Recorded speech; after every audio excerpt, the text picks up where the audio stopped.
do Agosto Laranja. A gente vai fazer a nossa segunda live para tirar dúvidas sobre os diagnósticos diferenciais da esclerose múltipla. Então, se vocês estão me ouvindo, se está tudo ok, dá um joinha aí, por favor. Eu estou acompanhando, me acompanhando aqui no YouTube mesmo para ver se está tudo funcionando. Eu acho que dessa vez está melhor que da vez passada. Cleito, adorei seu áudio, que bom feedback de que funcionou, que você está conseguindo fazer a sequência lá, tenho certeza que você vai fazer belíssimos exames de esclerose múltipla aí, usando a máquina que tem, né, que é o mais importante. Então, vamos lá. Hoje eu queria falar um pouquinho, porque, assim, é super complicado, às vezes, o diagnóstico, né? Na live passada, a gente falou dos marcadores de ressonância, do que é importante a gente ter para um diagnóstico correto de esclerose múltipla. Mas, quando vem um caso muito típico, fica mais fácil, as pessoas ficam mais à vontade, então a gente... todo mundo pensa, se não é esclerose múltipla, vai ser o quê? O problema é que tem muitas doenças que são parecidas, e doenças muito mais comuns, e que não chega nem a ser uma doença, né? É a famosa gliose, é o que a gente ouve muito falar em laudo. Gliose, formicoangiopatia degenerativa, ou isquemia, gliose, e aí a gente começa a pensar, será que as mulheres jovens, que são o principal fator, o grupo, né, de risco ali da esclerose múltipla, elas têm essa gliose toda?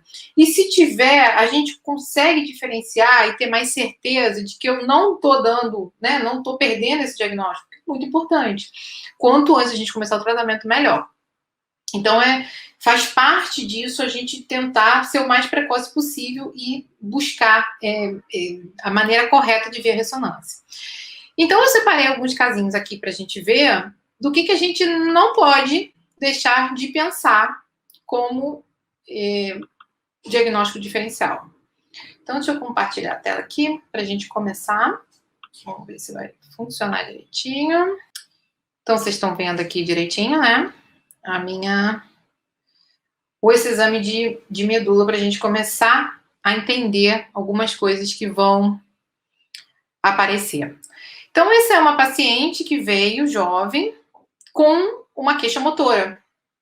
E aí a gente está vendo aqui uma alteração de medula, bem visível, vamos dizer assim, né? Então, lembrando as sequências para a gente se situar de como a gente vai ver de forma melhor a mielite. Então, é uma sequência pesada em T12, a gente vê o líquor brilhando, a substância, a medula, né, ela fica num cinza mais escuro, fica difícil a gente diferenciar a substância branca e cinzenta na medula. A gente vai ter uma live só de mielite, então isso aqui é só para trazer um caso, assim, de como vêm os pacientes, né? Então, a gente está vendo que tem uma lesão no T1. Então, a gente está vendo essa lesão no T1. Por que eu sei que é T1? Líquor preto. Então, líquor cinza escuro. A gente está vendo aqui aquele aspecto tumefativo. Fica mais difícil de identificar. É assim mesmo. Lembrar da sequência STIR. A sequência STIR é o T2. O STIR, ele funciona como se fosse o flare do crânio.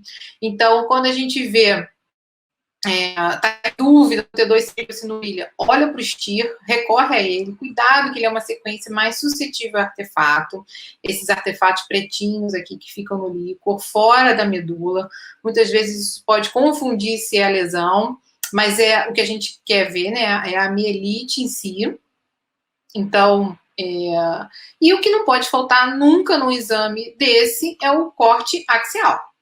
Então, axial aqui, eu gosto de fazer T2 estrela, porque a gente tem uma definição melhor do H medular. Então, repara aqui como fica bem bonito, bem fácil da gente identificar o H, né? O H é a substância cinzenta, ela está dentro da medula.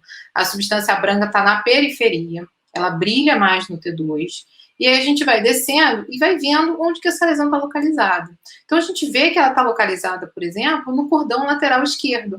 Ela não é uma mielite central, ela é uma mielite lateral, periférica. Não tem mais de um corpo vertebral de extensão. Então, é um segmento de medula lateral, predominantemente de substância branca, que está afetado, e é importante fazer o contraste para a gente ver se tem realce. Provavelmente vai ter, ela tinha um sinal muito heterogêneo, e aí parece aquele realce clássico, né? De realce anelária, um pouquinho quase incompleto aqui, e a gente ainda vê um outro foquinho de realce aqui margeando a pia junto ao nível de posterior a C2. Então, quando você vê esse exame, você já pensa, caramba, é uma paciente que provavelmente vai ter o diagnóstico de esclerose múltipla, mas ela só veio fazer cervical. Nesse momento, a gente tem que mandar, obrigatoriamente, correlacionar com o crânio, para ver se tem lesão cerebral também. E foi o que foi feito. Ela voltou no mês seguinte para fazer o crânio, e a gente fez todo o protocolo voltado para. E aí, no flare, a gente começa a ver aquelas lesõezinhas ovaladas. E, ó, tocando a margem do corpo caloso. Então, o corpo caloso aqui, tocando aquela interface, né, entre o corpo caloso, na porção mais lateral, e o ventrículo, que é bem característico da esclerose múltipla. A gente vê uma lesão aqui anterior no tronco, a gente vê a expressão daquela lesão que captava contraste, que a gente está vendo com mais evidência agora, umas lesões periventriculares aqui posteriores, lesão subcortical. Repara que a gente falou na live passada, não pega as fibras em U, ó. Tá vendo o pretinho ali das fibras em U preservado, mas de qualquer jeito ela tem lesões, outras lesões típicas, periventriculares e infratentorial, e ela fechou o critério diagnóstico. Então, na primeira lesão mais expressiva, ela fez um componente inflamatório importante, numa área eloquente. Lembra que a medula é difícil de não dar lesões com sintoma, então a gente fecha o diagnóstico. E aí você pode parar para pensar, poxa, tem certeza que essas lesões cerebrais são de esclerose múltipla? Se a gente não visse essa medula doente, a gente poderia sugerir, na verdade, quando a gente vê a lesão do tronco aqui, ó, anterior, a gente sabe que as lesões de tronco, normalmente, elas encostam aqui na pia, né? Diferente da gliose, que é uma lesão mais central, uma migração mais central. Então, a gente pensa realmente que é relacionado a esse diagnóstico. Aqui, ó, as lesões tocam a margem do ventrículo, que foi muito o que a gente falou da outra vez. E elas estão começando a ter aquele caráter perivenular, é uma lesão bastante, é uma doença bastante no início, então, muito bom para ela, que ela vai conseguir fazer a terapia logo de cara. E aqui, ó, a nossa lesão córtico-subcortical, a lesão que a gente busca, que fecha o diagnóstico. Então, quando a gente vê um caso assim, você fica pensando, poxa, se não é esclerose múltipla, o que poderia ser? Né? Eu tenho praticamente certeza de que isso vai ser. Eu tenho lesão medular, eu tenho lesão nos 4 topografias clássicas, apesar de poucas, elas estão muito características. Então, a gente fica mais à vontade de fechar esse diagnóstico, mesmo no segundo exame, mesmo com uma baixa carga lesional. Só para a gente lembrar de novo, ó, a lesão cortical aqui no T2. Isso aqui é um aparelho de 1,5 Tesla. A gente não precisa... Olha uma lesão cortical bonita aqui, ó. Então, paciente com baixa carga lesional, e a gente já identifica 2 lesões corticais grandes. E isso, então, já mostra a capacidade de carga lesional que ela tem no córtex, né? Isso não necessariamente está relacionado à quantidade de lesão que ela tem na substância branca, que é muito pouca, mas provavelmente é interessante, num tipo desse de paciente, já fazer logo um teste cognitivo, para ver se ela já tem algum déficit acontecendo. Muitas vezes já tem e ainda nem percebeu, por conta da presença já de lesões corticais, mesmo com uma carga lesional bem baixa. Então, quando aparecem esses pacientes, a gente fica mais à vontade, com mais certeza de dar o diagnóstico. O problema é quando aparecem pacientes no meio do caminho, que é o que a gente vai ver agora. Então, eu queria mostrar um casinho para vocês. Essa paciente, ela fechou o diagnóstico com 45, 46 anos. Abriu tardiamente. Agora, vamos ver essa aqui, de 30 anos. E a gente vai ver, deixa eu jogar para cá, é o flare. Uma paciente jovem também que estava com queixas inespecíficas de movimento no braço de mídio direito. Então, quando a gente olha o flare, a gente já vai em busca das lesões hiperintensas. Será que é uma doença desmielinizante? Aí eu tô vendo, ó, um foquinho aqui, outro aqui, já tem alguns foquinhos. Ela tem uma história de cefaleia importante. Então, sempre que o paciente jovem vem com essa história de cefaleia importante, ó, a gente olha para esses foquinhos pensando que eles podem ser gliose também. Então, será que é gliose? Será que eu estou na distribuição da gliose? Agora eu estou vendo uma estrutura mais estranha, ó. Eu tenho hipossinal no flare e tem uma gliosezinha ao redor. Eu continuo descendo em direção aos núcleos da base e aqui no tálamo, talvez tenha alguma coisa no tálamo esquerdo. Eu não estou vendo lesões no corpo caloso. Eu não estou vendo aquelas lesões que colam na superfície do ventrículo, que são as lesões periventriculares clássicas, né, para a gente fechar o diagnóstico. Eu não estou vendo aquelas lesões justacorticais que a gente viu na outra paciente. Eu estou vendo lesões no meio da substância branca e uma possível lesão no tálamo esquerdo. Não estou vendo aquele hipersinal que a gente viu no tronco cerebral. Poxa, mas a gente está toda hora falando que o flare não é legal para ver tronco cerebral. Super concordo com vocês. Não é legal. Para isso, a gente tem que olhar com mais calma e avaliar melhor o T2. Então, vamos ver o T2 dessa paciente, se realmente não tem lesão no tronco cerebral. Então, ó, não tem. O tronco está todo bonitinho. O tronco está com sinal preservado. Eu não tenho lesão da substância cinzenta periaquedutal. Eu não tenho lesão nos pedúnculos cerebrais. Eu não tenho lesão no cerebelo. Então, vamos voltar e olhar melhor aquela lesão lá do tálamo que não está bem vista. Olha aqui. Se eu tenho uma irregularidade de margem da lesão, uma intensidade de sinal semelhante ao do líquor, o que eu poderia pensar? Que isso aí já seria, num contexto de esclerose múltipla, um black hole. Mas, poxa, eu não tenho praticamente lesão nenhuma e eu já vou ter um black hole dentro de uma paciente que não tinha nada? Continuando a nossa análise, ó, aquela outra lesão aqui também tem uma margem irregular, parece que tem uma linha aqui dentro. Será que é um espaço perivascular ectasiado? Ou pior, será que é um infarto lacunar? Então, por que uma paciente com 25, 30 anos vai ter infarto lacunar? E é muito importante a gente fazer esse diagnóstico diferencial. Se isso aqui é uma lesão desmielinizante ou se isso aqui é uma lesão que mostra um ponto de malácia, de perda tecidual real. Ou seja, aconteceu algum processo que levou com que essa paciente perdesse um pedaço do tálamo, perdesse um pedaço da região subcortical, da região subinsular esquerda. Então, é uma doença de origem vascular, porque a gente tende a achar que os infartos, ó, a gente tem uma outra maláciazinha aqui, ó. Olha aqui como o córtex está irregular, ele está comido, ele não está só com hipersinal. Eu tenho múltiplas pequenas lesões de perda tecidual. Então, é importante a gente treinar o nosso olho para identificar o que é perda tecidual e o que pode ser a desmielinização. A desmielinização, a gente tem um grau de perda tecidual sim, mas a gente não faz um buraco. O infarto, quando você tem a perda tecidual definitiva, você faz um buraco e aquilo ali é substituído por líquor. E a gente vai ter um sinal mais expressivo, tanto no T2 quanto no flare. Vai ficar mais brilhante, vai ficar mais parecido com líquor. E aí, quando você voltar lá no flare, você vai entender por que o infarto lacunar, ele é hipo. E por que a desmielinização é hiper no flare. Porque no flare, o líquor fica preto. É a propriedade da sequência.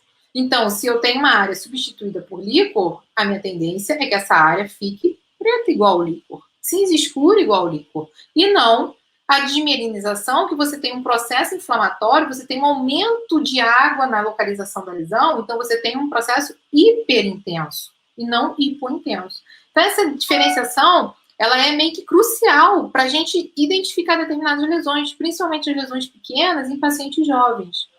E aí aqui vem um diagnóstico que a gente sempre tem que pensar. Nossa, Fernanda, é raro, eu nunca vi, eu já ouvi falar, mas nunca vi, que é o Cadazil. O que é o Cadazil? O Cadazil é uma formação, é uma arteriopatia, essa sigla, né, significa o nome de uma doença grande, que no final representa uma arteriopatia determinada geneticamente. Tem o Cadazil, que é quando o gene é dominante, e o Carazil, que é quando o gene é recessivo, né? O D e o R. E eles vão ter representações radiológicas muito parecidas. Na verdade, o que vai determinar se é um ou se é outro é o estudo genético que tem que ser feito nos pacientes que têm essa suspeita. E o que a gente quer falar com isso? Quem é esse paciente? É uma mulher jovem, é uma mulher que vai ter dor de cabeça e que vai ter sintomas neurológicos também. Então, é a mesma paciente. E é muito importante a gente ficar muito atento a isso. Oi, Renato, seja bem-vindo. Eu queria que vocês fossem... Eu já estou falando aqui há 20 minutos. Eu queria que vocês fossem escrevendo as dúvidas, tirando, vendo. Tem um caso assim, não tenho? Será que eu tenho uma paciente assim? Será que eu sou assim? Né? Tudo isso para a gente discutindo com as dúvidas de vocês também, para ficar mais interessante, um pouquinho mais dinâmico. Então, essa paciente tem gliose e tem infarto. Ela não tem desmielinização. Isso é muito importante da gente perceber. Por quê? Porque essa menina aqui não pode receber interferon, não pode receber glatirame para tratamento de esclerose múltipla, porque ela não tem. E o que sai muitas vezes escrito no laudo? Gliose / desmineralização. E o que o radiologista ajuda o médico assistente com isso? Em nada. Ele só vai jogar num limbo de mais dúvida. Quando, na verdade, está na nossa mão conseguir definir que isso não é uma gliose, ou melhor, que isso não é uma área de desmineralização, que isso são focos de gliose, e que a gente vai ter efetivamente uma área de perda tecidual. Quer ver como é que vai ficar lá no tálamo? Olha aqui no T1, ó. Tá um buraco, é líquor. Isso só vai aparecer dessa forma quando... Aqui, ó, tá um buraco, é líquor. Quando a gente tem um black hole. O black hole também vai ficar hipo no T1? Vai, mas o black hole, ele não fica tão hipo no flare. Então, muito cuidado. E como o black hole aparece num estágio mais avançado da doença, a gente não vai pensar que o paciente está abrindo o quadro com uma lesão crônica, já com uma perda tecidual mais significativa, ao invés de pensar que, na verdade, a gente está fazendo o diagnóstico diferencial da forma errada. Então, é bem importante a gente ficar atento a isso. Quais são outros achados do Cadazil que a gente pode procurar e também que vão fazer diagnóstico diferencial nos pacientes? É a lesão da substância branca subcortical nas regiões temporais. Então, isso é muito característico. Ela ainda não tem. A gente começa a ver um hipersinal surgindo aqui. Talvez fique um pouquinho borrado aí para vocês, porque a gente perde um pouco da definição do que eu estou vendo para o que vocês estão vendo. E a internet também não ajuda muito. Hoje eu estou tentando fazer de outro jeito para ver se fica melhor, tanto o áudio quanto a estabilidade da live. Mas esse horário a internet é muito concorrida, eu acho que dá um nó na distribuição. Então a gente vê aqui, ó, essas áreazinhas de hipersinal, subcortical, isso é bastante característico do Cadazil. E quando a gente vê esse tipo de paciente que suspeita de esclerose múltipla, com muito hipersinal aqui, temporal anterior, subcortical, e não tem lesão no resto, pensa primeiro em Cadazil. Paciente jovem com infarto, pensa que a doença vascular pode ser uma opção. Dentre elas, o Cadazil. Ah, mas pode ser uma vasculite? Pode ser uma vasculite. Ah, mas a paciente tem uma colagenose, pode ter uma vasculite associada? Pode. Como é que eu vou identificar a vasculite? Se você tiver no momento agudo, a gente pode ver os infartos, a restrição. O que a gente está vendo aqui é um momento já mais tardio. Então, eu não vou ver restrição à difusão. A gente vai ver, se eu botar aqui a difusão para vocês, ó, não tem restrição, né? A gente já está vendo o evento que aconteceu lá no passado. E qual é a história super característica do Cadazil? Que isso aí, no próprio consultório, a gente já consegue pescar, né? Paciente jovem que tem dor de cabeça, que tem uma história familiar de dor de cabeça importante, principalmente de mulheres, que a mãe, a avó, teve um AVC muito precoce e teve demência precoce, que é o grande problema do Cadazil, o desenvolvimento da arteriopatia, que pode ser insuficiência vascular como um todo e determinar um quadro de demência precoce.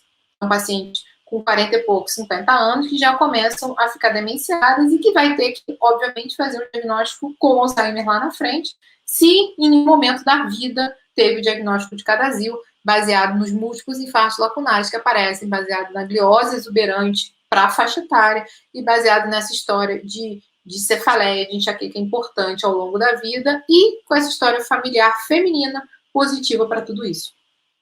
Então, é um diagnóstico importante. Tem gente que vai achar importante fazer o FIESTA, exatamente para determinar essas áreas de lesão, se existe um infarto lacunar. Eu gosto mais de fazer T2, eu acho que isso aqui é uma sequência muito pesada, um T2 muito pesado, a gente perde muito a anatomia para ganhar sinal. Então, eu continuo achando que o FIESTA é muito bom para a gente ver par craniano, que não é o objetivo, mas não para ver parênquima, não para ver lesão, por exemplo, de tronco cerebral ou de cerebelo. Então, fica a dica. Às vezes as pessoas ficam um pouco em dúvida do que usar. Eu sempre sugiro usar o T2, faz um T2 fininho, igual esse aqui, 3 milímetros, sem intervalo, que ele vai ficar muito bom. Você vai ter uma definição muito boa para avaliar tanto o córtex quanto as estruturas profundas de núcleos da base e tronco cerebral. essa paciente, só para mostrar para vocês, ela tem um exame de 7 anos antes, de 2014. E, ó, não tinha nada. Então, nesses 7 anos, ela foi desenvolvendo, né, esse quadro da dor de cabeça, dos infartos lacunares, e pode começar a ter essas alterações de substância branca, tanto subcorticais na região temporal, quanto na região subinsular. Eu esqueci de falar, mas também é um lugar importante para a gente olhar quando a gente está procurando o CADASI.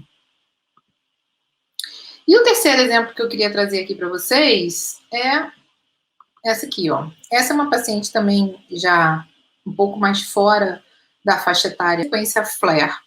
No plano axial, a gente vê que tem múltiplos focos hiperintensos.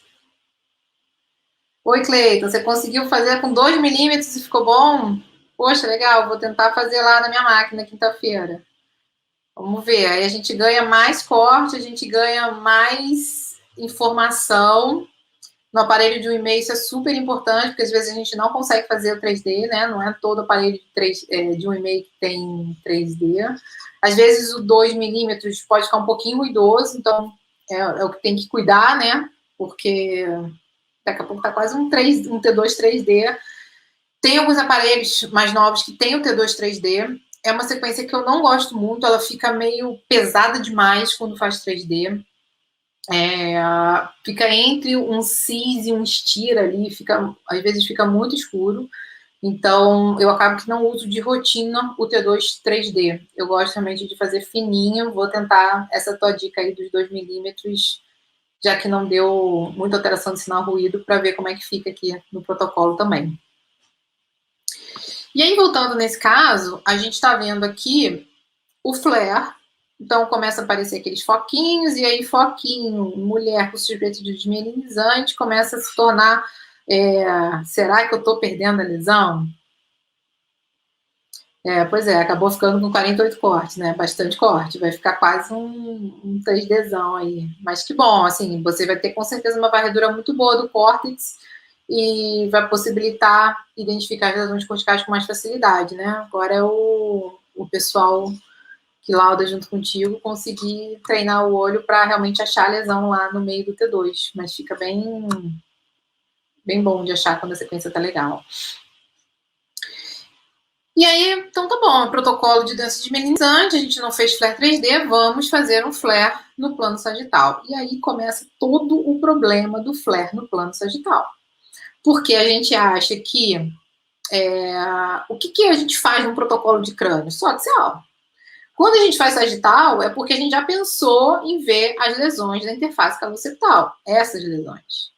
E aí eu já estou falando em dedo de Dawson. E aí a gente já está falando no que a gente falou lá na live da semana passada. Em lesões perivenulares alongadas perpendiculares ao corpo caloso. Isso aqui é igual ao laudo de esclerose múltipla. Então, se eu botar esse tipo de imagem aqui para muita gente, vai sair um laudo de esclerose múltipla. Porque o flare faz a gente ter essa intenção. Porque a gente está vendo uma lesão alongada seguindo o trajeto perivenular. Mas vamos olhar as outras lesões. Ó. Nenhuma delas encosta nas fibras em 1 ou no córtex. Nenhuma delas encosta no ventrículo como aquela encostava. Eles estão ali próximos à região periventricular, mas elas não cometem essa interface entre o septo pelúcido e o corpo caloso. O corpo caloso está bonito. Eu não tenho lesão de tronco. Eu não tenho lesão de cerebelo. Eu não tenho lesões corticais. Eu não tenho lesões justacorticais. Ó, fibrinho aqui preservado. Então, eu tenho que ter muito cuidado quando eu olho o flare no plano sagital. Tá em dúvida ainda? Vamos olhar o T2 no plano axial. E aí, ó, tronco cerebral bonito, cerebelo bonito, não tenho nenhum tipo de lesão. Vamos ver se a gente consegue ver aquelas lesões corticais que a gente tem visto aí desde semana passada? Não me parece. Então, ó, as lesões, elas estão sim junto ao espaço perivascular. No T2 fica bem bonito da gente ver, ó, o espaço alongado aqui, o hipersinal, tá vendo? É o vasinho que tá ali dentro, ele brilha no T2. O líquor ali em volta brilha no T2, né? Então, ó, eu tô vendo o líquor em volta do espaço perivascular brilhar. Ok, fica bem bonito. E a gente tá vendo que a lesão é ali em volta. E como é que eu vou pensar nisso aqui? Isso aqui é a pura e velha gliose. Ah, mas ela é uma paciente que não tem nem 50 anos, eu não queria ver tanta gliose. Sim, eu concordo com você. Ela tem um histórico de cefaleia. Tendo esse histórico de cefaleia, ela pode sim ter a gliose a mais do que a gente espera para a idade. E a gliose vai seguir o mesmo trajeto? Sim, a gliose ela também pode ser perivenular. Então, por isso que no flare a gente vai achar que são os dedos de Dawson, mas a gente tem que ter muito cuidado para olhar todos esses mínimos detalhes e conseguir fazer esse diagnóstico diferencial. Então, para ser assertivo, o que não pode sair escrito nesse laudo? Gliose / desmielinização. Isso não pode acontecer, porque a paciente veio fazer o exame para tirar essa dúvida.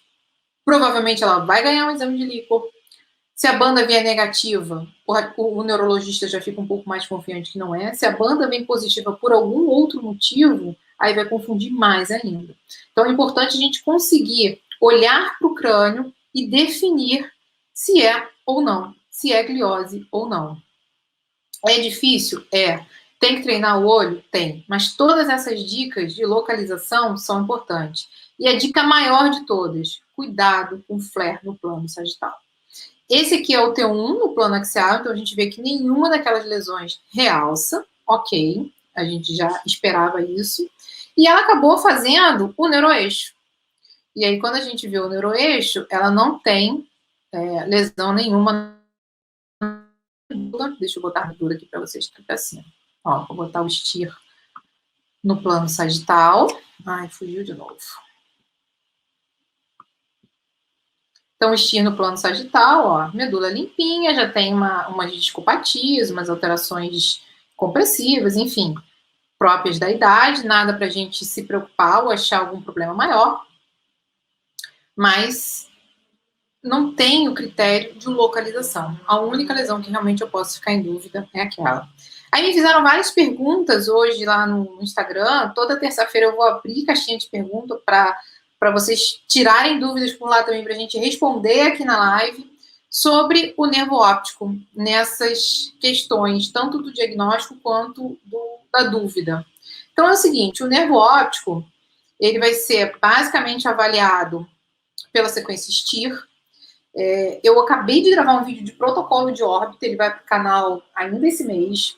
Tem outros vídeos aqui no canal já falando sobre órbita, sobre doenças da órbita como um todo, inclusive doenças do nervo óptico, as neurites. E o que a gente quer ver é o brilho no nervo óptico. O nervo óptico ele é pretinho, circundado por líquor. Então, esse é um nervo óptico normal. Você acha que a gente vai ter neurite sem sintoma? Acho muito difícil. Acho muito difícil a gente pegar um nervo óptico afilado em algum momento, sem a paciente nunca ter referido um episódio de neurite ou algum déficit visual, que não tenha sido característico, né, clinicamente de uma neurite, mas pelo menos agora ela tem um déficit visual instalado. Então, tanto que o Magnus, que é o conselho internacional, né, o consenso europeu, vamos dizer assim, de que se tem que fazer ou não sequência de órbita para avaliação de esclerose múltipla, eles falam para a gente só olhar para o nervo óptico se tiver sintoma. Acaba que quando vem esse tipo de paciente nessa dúvida, a gente faz o STIR do nervo óptico durante o protocolo. Porque pode ser que tenha alguma coisa. Eu acho que vai ser muito difícil a gente surpreender uma lesão sem o sintoma clínico. Na medula, o raciocínio segue esse mesmo raciocínio. Então, como a gente viu aquela lesão primeiro da medula, nem todas são assim.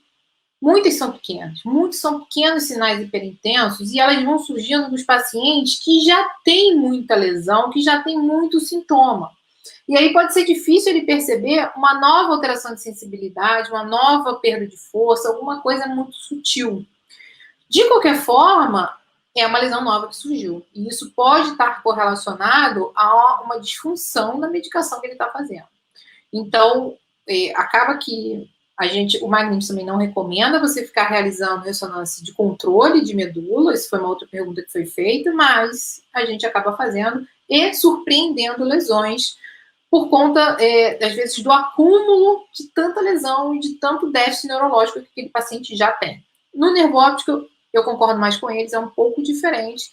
A gente acaba que faz o STIR, se tivesse a sequela de neurite ali, poderia ajudar para fechar um diagnóstico até, mas se ela não tem queixa de campo visual, nunca teve história, acho bastante difícil a gente flagrar alguma coisa fazendo o estímulo. E lembrando que você pode fazer a sequência de suscetibilidade magnética. Aqui a gente fez um SWI. O T2 estrela não vai pegar. Não tem SWI, não tem o SWAN na minha máquina, só o T2 estrela. Você não vai conseguir ter o efeito venográfico suficiente para ver a lesão perivenular se desenvolvendo ali em volta. Então, assim, nem tenta. Infelizmente, não vou te falar que vai conseguir fazer mágica. Você tem um aparelho de 1,5, você pode turbinar o teu SWI ou o teu SWAN e fazer com que ele fique com uma sequência mais longa, com mais cortes, fazer um aspecto venográfico bem bonito? Dá. E aí a gente tenta buscar exatamente essa relação das lesões que tem o hipersinal com o espaço, com o perivenular, para ajudar nesse diagnóstico diferencial. Problemas. A gliose também vai ser perivenular e as lesões secundárias da vasculite também vão ser perivenular. Então, o que a gente pode tentar usar? O artigo do SWAN, o artigo do SWI, que tenta mostrar, né, essa importância dessa sequência para a determinação da lesão perivenular, ela foi feita em aparelho de 3 Tesla. Então, por 1,5, a gente também já não consegue reproduzir o que foi dito no artigo, que era para 3 Tesla. Quem quiser o artigo, depois me manda um direct lá no Instagram, que eu mando para vocês, e eu vou botar também à disposição no grupo do Telegram. Quem ainda não é do Telegram, pode entrar, que vira e mexe eu estou postando uma coisinha lá relacionada a todo esse material complementar que dá para enviar só por lá, porque no Instagram a gente não consegue. Então, a importância não é você ver uma ou duas lesões, a importância é você ver a maior parte do pool lesional é perivenular? Sim. Então, a gente pode pensar em esclerose múltipla. Não. Então, a gente não pensa em esclerose múltipla. Mas todas essas outras doenças, tanto a gliose, quanto as microangiopatias, quanto as doenças de origem vascular, como o CADASIL, quanto os glioses da enxaqueca, das vasculites, tudo vai ser muito perivenular. Então, cuidado com essa interpretação. Muitas vezes fica até difícil da gente ver, eu estou tentando achar melhor uma lesão aqui para vocês, ó. A gente está vendo aqui um hipersinal melhor no SWI mesmo, sem ser o MIP, e a gente vê, ó, aqui no meio da lesão, deixa eu tentar aumentar aqui e mostrar, e mostrar melhor aqui para vocês. Ó, no meio da lesão tem um ponto preto, aquilo ali é o vaso. E por aí vai. No meio da lesão tem um ponto preto, é o vaso. Tá vendo quanto pontinho preto aqui nesse hipersinal periventricular? São vasos. Então, ela ajuda, ó. Olha o alongado aqui, pretinho alongado, no meio da lesão. Então, lesões perivenulares também. O que muda, que impacta muito é o quanto de lesão perivenular eu tenho. Se é uma proporção muito grande em relação às que não são, a gente pode colocar o SWI como principal diagnóstico diferencial a esclerose múltipla e o SWI como uma ferramenta útil. Mas a gente tem que ter isso em mente, mas tomar cuidado com essa interpretação tão incisiva, tão confiante somente nos dados do SWI, certo? Então, o que eu queria mostrar hoje para vocês? Que tem lesões muito parecidas e que a gente mesmo pode fazer a nossa armadilha. Cuidado, mensagens assim que para ficar na cabeça aqui de tudo isso que eu falei. Cuidado com o flare no plano sagital. Vocês vão achar que são dedos de dócil, vocês vão achar que são lesões perivenulares e podem não ser. Ou, pior, podem ser, mas não na proporção que a gente esperaria, porque, afinal, a gliose e as vasculites também têm um acometimento perivascular e também podem ter um padrão de distribuição parecido. Sempre olha a interface com o IT, sempre olha a interface córtico-subcortical, sempre olha o tronco cerebral. A gente não pode dar o diagnóstico de esclerose múltipla baseado somente em lesões periventriculares. E sempre com isso em mente, se a gliose está ali no meio da substância branca solta, não está encostadinha no ventrículo, não está encostadinha na região subcortical, se ela está aqui, nessa meiuca aqui, né, nesse rio que corre aqui entre o córtex lateral e o córtex medial, nesse rio aqui, né, aqui, ó, sem ter encostar para um lado ou sem encostar para o meio, a gente pode pensar que realmente é gliose e que a gente não está frente a um quadro de esclerose múltipla. Na verdade, você pode até não conseguir fazer outros diagnósticos diferenciais, mas é importante não colocar dentro do seu pacote, principalmente quando sai do laudo, cliose / desmielinização, porque aí a gente faz uma confusão generalizada e o paciente pode ser inadvertidamente tratado ou pode ter um diagnóstico que vai ser mais difícil de ser dado baseado numa informação dúbia que vem da radiologia. E aí eu queria saber de vocês, quem já passou por um caso desse, que teve muita dúvida, que ficou realmente não é, e agora, o que eu faço? O que eu posso fazer mais de sequência para tentar ajudar e fechar isso aqui? Hoje eu recebi uma ligação para essa, só que não era para esclerose múltipla, para o linfoma. Assim, o que a gente pode tentar descobrir, fazer a mais para vencer um linfoma? Eu falei, olha, tudo que a gente podia fazer foi feito. Então, tenho certeza que vocês estão cobrindo o protocolo de esclerose múltipla com tudo que podia ter sido feito para realmente bater o martelo. Não sei o que mas não é isso, né? Já ajuda bastante. Mesmo que a gente não consiga fazer o diagnóstico diferenciais entre várias vasculopatias, que muitas vezes realmente não é possível só pela imagem, mas pelo menos falar que a gente está num campo de doença que é vascular, e não no campo de doença que é inflamatório, desmielinizante. Como é que tem sido a experiência de vocês aí com esses diagnósticos diferenciais mais complexos? Me conta aqui no chat. Lá no Instagram, enquanto ninguém fala nada, no @neuroradiempauta, eu tenho um caso de Cadazil bem bonito, bem ilustrado. Eu acho que ele tá aqui também no Instagram, no YouTube. É um casinho pequeno, né? Então eu acabo colocando mais lá pro Instagram mesmo. Mas estava bem característico com aquelas lesões subcorticais. De qualquer forma, ele começa discreto, né? Então é uma coisa que a gente tem que levantar essa bola para o clínico que está vendo o paciente, tratando, botar dentro das hipóteses diagnósticas dele isso e prosseguir a investigação para ver se realmente fecha. É uma informação super importante, familiar, é uma coisa que vai ser passada para outras gerações, que já veio de outras gerações, muitas vezes não teve o diagnóstico lá atrás.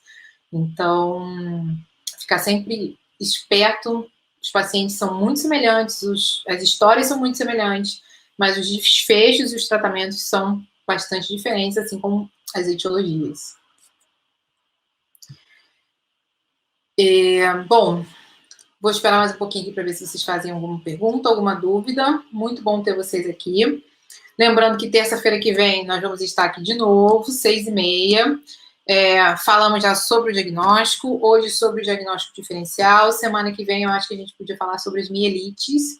Eu tive uma pergunta bem interessante lá na caixinha sobre como a gente diferencia a mielite do HTLV1 com a esclerose múltipla.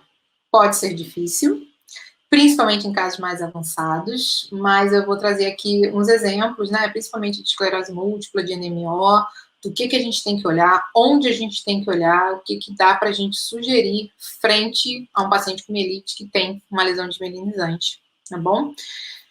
Então, na terça-feira eu já vou abrir a caixinha de perguntas, vocês coloquem as perguntas lá, as dúvidas, para a gente falar por aqui, e vocês podem falar comigo ao longo da semana, tanto pelo Instagram, quanto por aqui, que eu vou tentar responder o mais rápido possível, tá bom, gente? Super obrigado, mais uma vez, por vocês terem ficado comigo, e a gente se vê na próxima semana.